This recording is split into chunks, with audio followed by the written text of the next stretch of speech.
Assalamualaikum warahmatullahi wabarakatuh. Perkenalkan, nama saya Syifa Nur Fatimah. Di sini saya akan menjelaskan tentang mikrotik dasar, pengerjaan modul keempat. Apa itu mikrotik? Mikrotik merupakan sebuah sistem operasi berbasis perangkat lunak atau software yang digunakan untuk mengubah komputer menjadi sebuah router dalam suatu jaringan.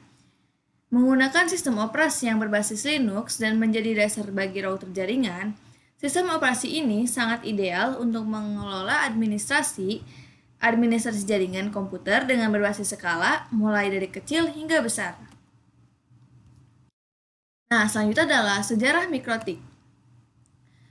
Sejarah mikrotik sendiri merupakan nama perusahaan kecil yang berkantor di pusat negara Latvia dan dibentuk oleh John Trulli serta Ernest Riektins sekitar tahun 1966. Mereka berdua memulai dengan sistem operasi Linux dan MS-DOS dan dikombinasikan dengan teknologi berbasis wireless nirkabel, LAN ataupun WLAN. Areonet yang berkecepatan hingga 2 MB per second di Moldova. Nah, kemudian melayani sekitar 5 pelanggan baru di Latvia. Seiring berjalannya waktu, prinsip dasar dari mikrotik bukan membuat wireless ISP atau Internet Service Provider lagi, akan tetapi dapat membuat program router yang andal dan dapat dijalankan di seluruh negara. Nah, yang selanjutnya ada fungsi mikrotik. Fungsi mikrotik terbagi menjadi 4. Yang pertama adalah memberikan sistem autentikasi.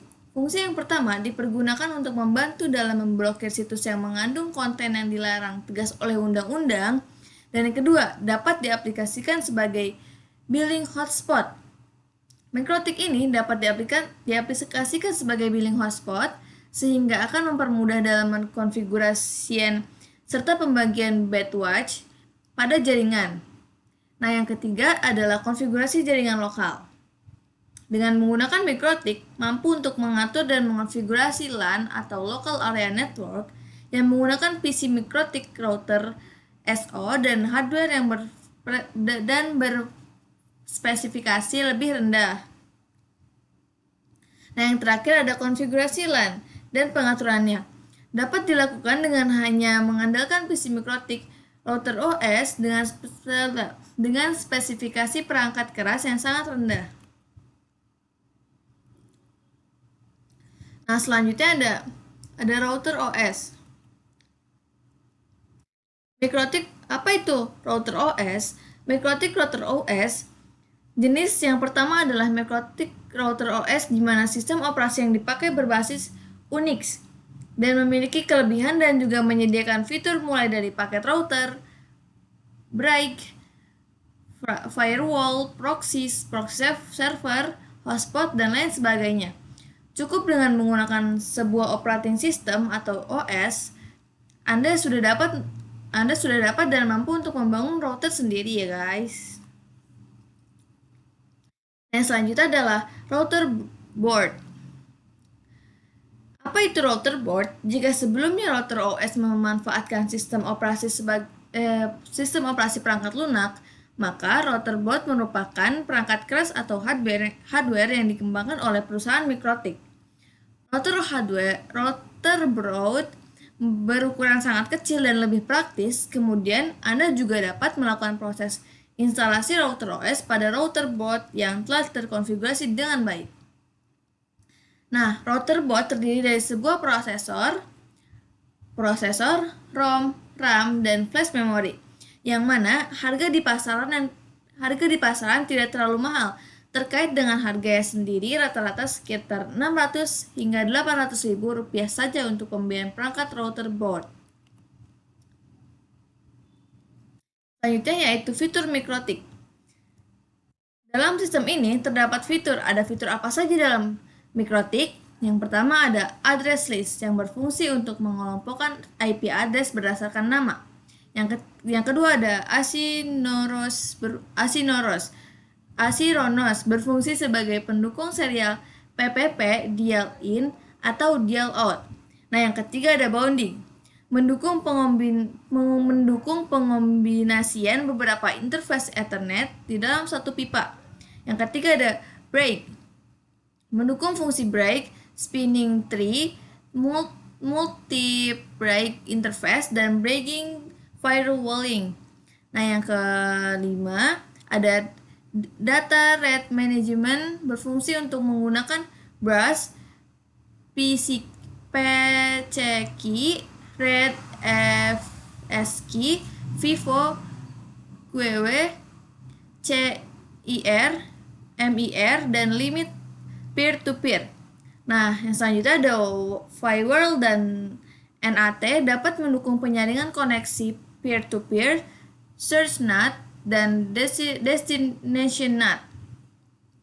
Selanjutnya ada hotspot mendukung limit data, SSL, dan HTTPS. Ada M3P digunakan untuk wireless links dan Ethernet. Selanjutnya ada proxy dapat mendukung protokol SOX, parent proxy, dan status DNS. Ada Winebox. Winebox adalah aplikasi untuk remote dan mengonfigurasi sistem ini sendiri. Dan yang terakhir ada routing. Routing adalah fitur yang terdiri dari routing, statik, dan dinamik. Nah, bagaimana sih cara setting mikrotik?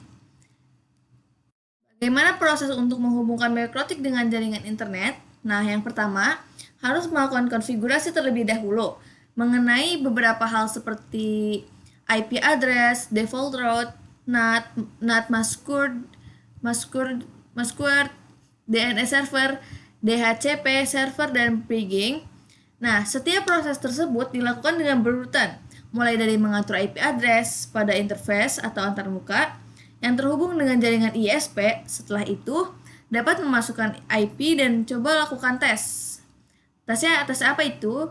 Tes ping pada gateway atau alamat IP dari ISP. Nah, selanjutnya caranya sangat mudah nih, yaitu membuka sebuah menu terminal pada bagian mode CLI atau command line interface. Kemudian Anda dapat melakukan tes ping kembali dan memasukkan IP address-nya. Nah, setelah itu melakukan konfigurasi pada default route dengan gateway alamat IP. Dapat membuka kembali terminal untuk mengunci koneksi internet atau coba atur DNS server dari Google. Nah, langkah yang terakhir, Anda dapat mengetikkan alamat IP dan centang checkbox yang bertuliskan allow. Dan Anda dapat juga menguji kembali dengan melakukan tes ping kembali pada seluruh URL yang ada. Nah, manfaat mikrotik itu juga adalah sebagai internet gateway pada jaringan lokal. Pertama, perangkat lunak ini dapat digunakan untuk menghubungkan beberapa jaringan lokal dengan internet. Nah, yang kedua, penghubung antar jaringan atau routing. Routing sendiri merupakan fitur utama yang dipunyai oleh mikrotik. Fungsi dari penerapan routing adalah menghubungkan beberapa jaringan serta menentukan jalur terbaik dan tercepat untuk sampai pada alamat perangkat komputer yang dituju. Nah, yang terakhir adalah sebagai access point. Mikrotik juga dilengkapi dengan berbagai fitur yang mendukung antarmuka berbasis wireless dan berfungsi sebagai access point pada jaringan Wi-Fi atau wireless fidelity. Contoh penerapannya dapat ditemui pada jaringan publik lokal seperti kantin, kafe, sekolah, kampus, hingga jaringan publik yang lainnya. Nah, kelebihan mikrotik adalah harganya lumayan terjangkau apabila dibandingkan dengan router lainnya tanpa harus mengeluarkan biaya lagi. Fitur beragam dari sistem ini yaitu pengelompokan IP address, HDCP, firewall, hotspot, monitoring traffic, VLAN, VoIP, dan sebagainya. Nah, yang ketiga, sistem ini tidak membutuhkan sumber daya yang besar karena dapat bekerja dengan RAM 32 MB dan penyimpanan 64 MB. Nah, yang keempat, tersedia berbagai jenis pilihan yaitu router OS, router boot, serta HCR pada VPS. Nah, yang terakhir terdapat banyak protokol keamanan yang tersedia yaitu NTP, SNMP, PPTP, dan PPOP. Selanjutnya, ada kekurangan mikrotik. Kekurangan mikrotik ada dua, yaitu skalabilitas. Skalabilitas dari sistem ini kurang karena hanya mampu menangani jaringan dengan skala kecil hingga sedang. Nah, yang kedua, dari layanan customer support. Sistem ini lama karena perlu menunggu hingga 3 hari kerja. Sekian dari saya. Wassalamualaikum warahmatullahi wabarakatuh. Maaf jika banyak kesalahan. Bye bye.